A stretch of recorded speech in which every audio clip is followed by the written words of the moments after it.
Hello and welcome to the agenda. I am Ajay Kaul. Today we will discuss about the aggression by China in Arunachal Pradesh.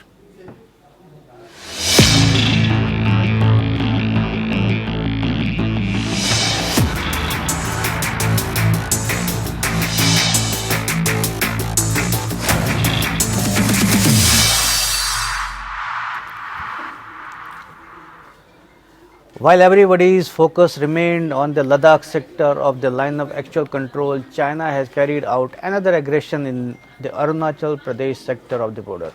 It has built a village of about 100 houses inside Arunachal Pradesh. Along with this move, it has brazenly stated that it does not consider it as any violation, as it does not recognize Arunachal Pradesh as part of India. In the agenda today, we will discuss and try to analyze this issue with two experts, retired Lieutenant General Gurmeet Singh, who was formerly a DGMO in the Indian Army, and retired Brigadier Vinod Datta. But before we begin our conversation, let's have a look at this small report. China has opened another front with India after launching aggression in the Ladakh sector of line of actual control. China has built a village in the border area of Arunachal Pradesh. According to reports and satellite pictures, around 100 houses have been constructed in the area located at the banks of Sarai Chu River. The area has been under Chinese control since 1959 and is disputed. After media reports emerged here, China justifies its action, claiming that the construction activities were carried out in Chinese territory. Chinese Foreign Minister spokesperson Hua Chunying told a media briefing in Beijing that China has never recognized Arunachal Pradesh, which according to her was illegally established on Chinese territory.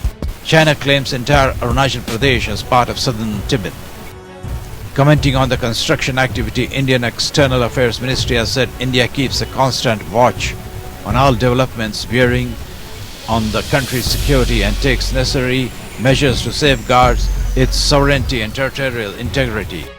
The India-China border dispute covers the 3,488-kilometer long line of actual control. The report about the village in Arunachal Pradesh comes amid a tense military face-off between India and China in eastern Ladakh after the Chinese military launched aggression in May last year.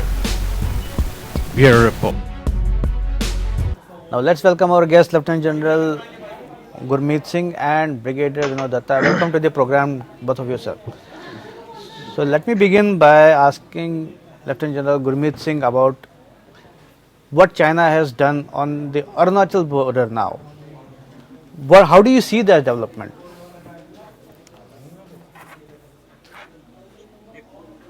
Shared by one of the TV channels in which they have shown a satellite picture which relates to 1st November 2020. They have compared this to a last satellite run-up of this area of August 2019. Right. And the difference is related to the area known as Asapila. This is in the Arunachal Pradesh, and this is Upper Subansari area. In this, clearly one thing is seen that in this area, a new village has come where there are about 101 houses which are clearly seen. Right. But the key aspect is that this area of Asapila is a mutually agreed disputed area between India and China. This was decided in 1995 in a meeting of Joint Working Group 8 meeting that there were 8 which were identified, and this is one of those 8 areas. And we have Longju, which is also immediately north of this. So in this area of Subansari, we have 2 disputed areas, and this issue relates to the area of Asapila. But important thing is, this has happened when we have had the border standoff with China, which is going on East Ladakh. Right. So therefore, it adds on to the aspect that one cannot trust on China as such, because China actually disrespects the agreement that we've had with them. As per the 1993 Border Peace and Tranquility Agreement, it was mutually agreed that with the pending solution to the border issue, we will ensure that we do not create new problems in this area and assist in maintaining peace and tranquility at the LAC. So this is absolutely a violation of that agreement between the two nations. Lieutenant General, in fact, as you mentioned that you cannot trust China. In fact, China has disregarded all agreements since 1993, peace and tranquility agreements, all which have been there in existence. So, as you also mentioned that while we were dealing with the aggression on the Ladakh border, they have built it quietly. I don't know whether quietly or in the Arunachal sector. So, my question is, was it, where we caught unawares, caught napping, that while they built around 100 houses and we did not come to know, or what could be the scenario? Ajay, if we go into the details of it, firstly, they are in the adverse position of this disputed area, which is approximately 100 square kilometers. Although the Indian side, we keep patrolling up to area where we can patrol in the current circumstances. Right. You would also recall in 2014, they had attempted to bring up their road up to a point known as 0.2445. And at that time, our patrols had gone and ensured that the construction of the road is stopped. And let me tell you that we are also up on our infrastructure development in these areas. These are difficult areas. In fact, this exact area is of Sari-Chu, which the Chinese call Lensi as a river. And they constructed in this period. But this is a breach of the trust that the disputed area in those to develop this type of asset is absolutely against the spirit of the agreement. Yeah, in fact, I would say that it is important for us to carry out monitoring, surveillance, and we should be alert about that nothing of this sort is done. But I think it is important that China firstly, and we should also ensure that they do not change the status quo of the disputed area, which has been mutually agreed. Yeah, General, as you said, we cannot trust them, but my point is they could not have constructed 100 houses overnight. So they must have taken some time. So where was our monitoring or vigilance? Absolutely, Ajay, I totally agree with you. I think we got to be up and about our surveillance of these areas. Even if we are not in the possession of this disputed area, but still I think we need to keep a very sharp eye on this. That's why I was repeating. Look, you cannot trust China. Despite the 5 agreements that we've got with them, 1993 was the one which I was saying. Apart from that agreement on the confidence building measure in the military field, protocols, border defense cooperation agreement, and it is unfortunate that China does not respect this agreement.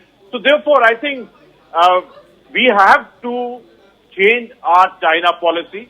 We have to ensure that our intelligence, surveillance and monitoring is up to the mark.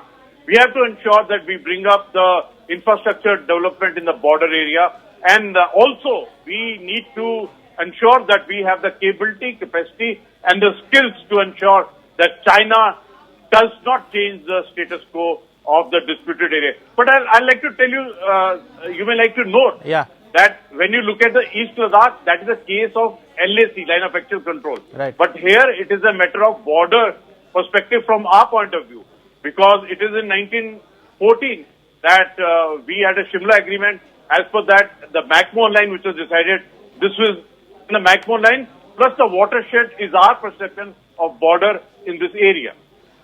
Okay, Brigadier Datta, I come to you. As General Gurmeet Singh mentioned about that we need to change our policy towards China. I mean, how we deal with China and how, in fact, we have to be more vigilant because of the treacherous attitude of China. What do you say on that? Yeah, good evening, Ajay. I agree with you that yes, we have to redefine and have to have a relook on our China policy. In past, we have seen that the kind of nibble and negotiate policy which China is facing. And if you remember, 31% of China is forcefully occupied. So we must read these contours and read them well. unfortunately, what is happening is like what General Gurmeet had already brought out of that 1914 Simla Agreement. We are not even, talking about it. Like that was, the signatories were the Britishers, the British India, Tibet. China is nowhere in that. But we have not even raised this issue. Then China, there is a dispute or there is a difference of opinion or a difference of agreement on like Johnson Line. India agrees on Johnson Line of 1865, whereas China is pressing on the MacDonald Line, which was drawn in 1899. And as General Gurmeet has already brought out, it was Henry McMahon, who was an administrator who drew that line. So we must take up this case that yes, China is nowhere. It is the Tibet. And we, like, if you see in Tibet, say about 17.68% of the area is illegally occupied by China, which amounts to almost 1.66 million square kilometers. Yeah, but Brigadier, don't you think that we maybe made ourselves strategically vulnerable by giving up, claim or giving up Tibet, I'll say? Yeah. Yes. It is absolutely right. We have just given it on a platter. And when a time has come where we can raise this issue. I mean, I'll just give you an example. Dalai Lama's birthday was there. He's running a government in exile in India. The government officials did not even feel appropriate to go and congratulate. Right. Because they thought that China is going to take an offense to it. Yes. If that is going to be our stance, obviously China is going to be coughing, down our throat. Right. So, and very pertinent point, Ajayji, which you had raised is that you see a village of 100 houses or a hamlet cannot just mushroom overnight. Right. Where are our intelligence agencies? Where are our surveillance spectrum which is there, which has been deployed? And why the heads don't roll when such kind of, intrusions take place? So, General Gurmeet, today we have that. Right. Yeah. General Gurmeet, as Brigadier also pointed out, that it's not the first time that we were caught napping. Even if we talk about Ladakh sector, we were caught napping because till they made the moves and made mobilization and all that, then after that we reacted. So it's now Arunachal. We don't know where else they may be doing something. What do you say on that? I would use such a harsh word like napping, but definitely I think we got to enhance our intelligence, surveillance and monitoring. In fact, I would say that the things are changing, especially if you notice it from the 2014. We have had standoff which was there in Chumar in 2013, 2014, and we had a 73 days standoff in area of Doklam. Actually, I would say that, this input which has come regarding build-up of these houses in this village in area of Asafila. Similarly, China has also built up a village in the area of boundary between Bhutan and China. This is in the area of Pangla. Right, this is in the north of Doklam. Yeah. And I believe this is the policy which China is following, that they're making many of these villages along the border area, especially in this area. So we got to be careful about it. And I would say that now Indian perspective as far as the Tibet, as far as our responsibilities of the border area General, I'll come back on Tibet, but I want to ask you particularly.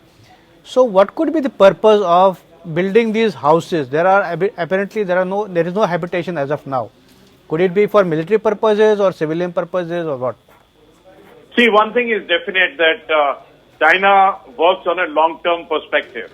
If you look at overall Tibet, the way they brought railways, roads, hydel projects, and the way they shifted the population, this is one of the long-term plan of China, that they are going to make many villages around the border areas. This is also to shift the population close to the border areas.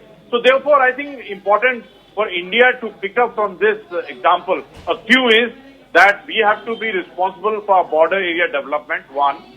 We got to be having our apparatus of intelligence, monitoring and surveillance hiked up in this area. So it's a signal for us that we need to shore up our capability, capacity and the skills so that we can react. Now you look at East Ladakh, this is a case study.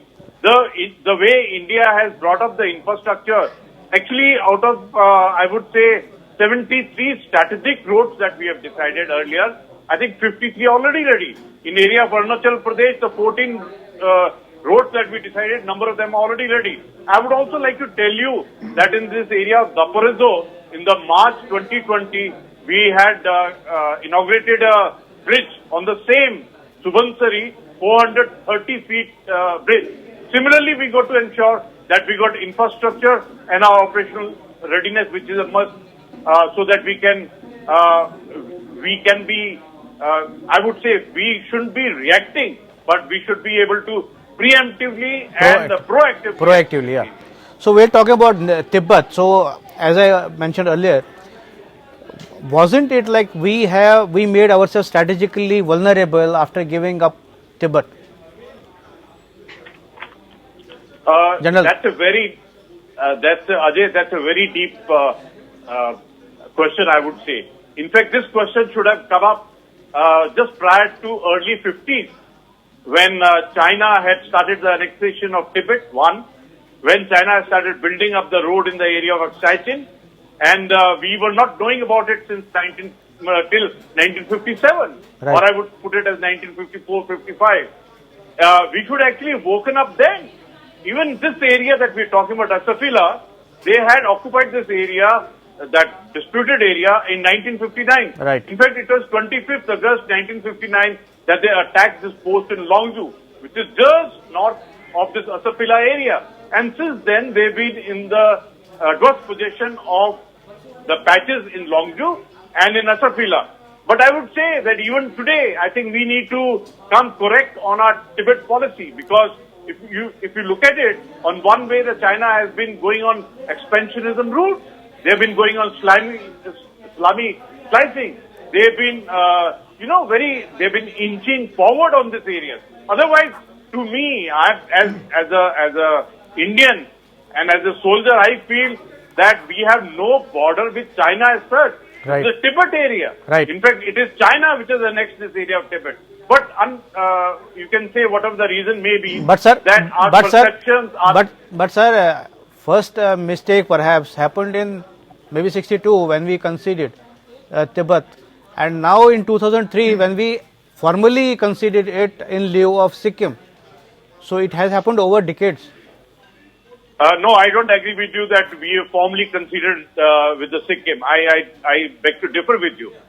Only thing is, I think as a nation, I think we have to revise our Tibet policy. We've been respecting one China policy, but look at China. That's what I'm saying. When we accepted the one China policy, that means we accepted Tibet as part of China. So that's what I'm saying. Absolutely, you are right, Ajay. Absolutely, I'm sorry. You are absolutely right. That's what I'm saying. Formally accepted that Tibet is part of China. So then we gave up. Absolutely. We gave up even claim. I agree with you. But now I think now the time has come, I will say that 2020, 15 June 2020, Galwan has changed all the perceptions as far as China is concerned. Firstly, one thing is clear. We cannot trust China because China does not respect the agreements that we had with them. We had 5 agreements. We are respecting it. See the last firing which took place in the LAC or the border area was 1975. That is also Arunachal Pradesh, a place known as Lungla. And it is after 45 years that we had an incident of firing. But at the same time, Ajay, I would like to say that look, India-China boundary issue is a complex and a vexed problem. 73 years have gone by. We have attempted to solve the border issue at the level of the Prime Minister, at the level of diplomacy. We haven't had a war on this, and still we've not been able to resolve. Currently, at the level of special representative, that is the NSA level, we are attempting to do it. In fact, I'll come back to you on that because I'll mention that in fact, PM Modi had proposed demarcation of the border. But before that, I want to go to Brigade Datta is waiting. So Brigade Datta, if we talk about vigilance and proactive approach, as General was saying, only time I think we have been proactive and vigilant was I think Siachen in '84, where we preempted Pakistan for capturing those heights, isn't it? Yeah, I agree with you. You see, the Operation Meghdoot, which was launched in 1984, India was pretty proactive. Otherwise, things would have been very difficult. And the kind of interest what China has, it is only Siachen, which is not allowing the collusion of China and Pakistan. And that's a very big impediment as far as both the countries are concerned. Yeah, that is why I refer to Siachen. Yes. Yeah, it's a very now. Another thing, you see, the force restructuring which has been done. You see, there is another strike corps formation which has been now dedicated, and it has been repurposed for overlooking operations in Ladakh region. So that is a concern for China. So China is going to now focus, or at least draw our attention towards Arunachal Pradesh. Thirdly, I want to tell you is that you see, the military leadership has always been, submitting reports. They have been proactive. If you recall the Samdromchu operations, the government at that point of time never allowed the then Chief General Sundarji to carry out operations. So it was purely by milking resources. General Sundarji moved, through choppers, a brigade worth of formation, and which surprised China. So, want to emphasize, or what we need to lay stress is that the government should come in. There has to be a very happy synergy between the military leadership and the political masters and the bureaucracy which is there. No, even because, as Brigadier, we have been soft pedaling on Arunachal Pradesh for long, I think for decades. Even today, yesterday China has said that it is their territory, they don't recognize Arunachal Pradesh. I don't think our government has even reacted to that. No, nothing. No statement has come. So that's and if you read today's Times of India, it says in very categorical and in inverted commas that yes, we have done no violation. Right. And they call it Arunachal Pradesh as South Tibet. Yes, they have been calling it for long. They have been calling for long, and at least a strong statement should have gone that this is not acceptable to our government. So, General, before we close, last comment, as we were talking about Tibet and demarcation of the border. In fact, 2015, Prime Minister Modi had proposed to China that during his first visit that this border should be demarcated properly so that there is no confusion and no difference of perception. But China has refused. Why do you think so? In 2015, when our Prime Minister had visited China, at that time he had very categorically told them that we should reopen the LAC clarification. In fact, what has happened in Eastern Ladakh is because LAC perceptions are not clear to each other. Right. In fact, I was also part of the contingent, or I'll say delegation, which had exchanged the map of the middle sector. And later on, we had gone to the Beijing, where attempt was to exchange the maps of LAC perception of the East Ladakh. But unfortunately, it was not exchanged. In fact, in 2015, Prime Minister had very categorically said that let's reopen the LAC clarification exercise. Apart from that, I would say in his visit to Wuhan and the visit of President Xi Jinping to Mahabalipuram, Yeah. At that time also the aim was to create an environment where we can, move up as per the border solution is concerned. And I would say that it doesn't augur well for two big nations, two big old civilizations But General, to have a problem and not to come up to a solution to that. So, I want to ask you, why does China hesitate from or back out from demarcating it properly or discussing it? You ask the cardinal question, and the cardinal question is always start with why. Why have they done it? Because their intentions are not right. Why they have not done it? Because they know about it that they were looking for the right opportunity. But unfortunately, the opportunities have slipped out of their hand. I say 15 June 2020 Galwan incident has reformatted Indian perspective. Right. It has brought out 2-3 things very clearly to the world. Firstly, PLA is not a professional and a forceful organization. Secondly, you cannot trust PLA and China. Thirdly is that I think the world has got to start reviewing our perceptions about China. Right. I think they have also missed out their opportunity, and the now opportunity starts reversely from our side. And Right. I think changing Tibet perception, and even I would say those sensitive areas that we considered because of one China policy like Taiwan, etc., many of them. Right. And in fact, if you look at the 15-point action plan which US had in mind when the new Cold War started, that also includes both Tibet and Taiwan. But I think what we got to be sure is what is our perception, what is our China perception. In fact, after 1967, the bloody nose that we gave to them in Nathula and in Chola, and after that the tough action that we took in Sundaram-Chu, the things have changed. Right. Now China has slipped out on the opportunity of exploiting this void which was there. I think now India has got to take stock of self-worth, Right. our own capability, our So- combat experience, and what we are today. You know, we have to close. Brigadier Datta, you want to say something on this? Why China is not does not want a resolution? Brief comment. You see, it's a marriage of convenience for China. You see, they don't want any kind of a resolution, or they don't want to take two steps so that the boundary disputes can be sorted out. Right. Today we have that kind of technological base. Today we have that kind of resources and reach where we can redefine the LAC, or we can at least sort out all the kinks or the enclaves or the conclaves which are there. So, but I guess if But China wants the issue to be lingering Yeah. and alive. But Yeah. the time of this program is over. Thank you both of you for participating in this debate today. Jai to you. Jai Hind, sir. This is all in the agenda today. Thanks for watching. I'll be back with another important topic tomorrow. Till then, goodbye.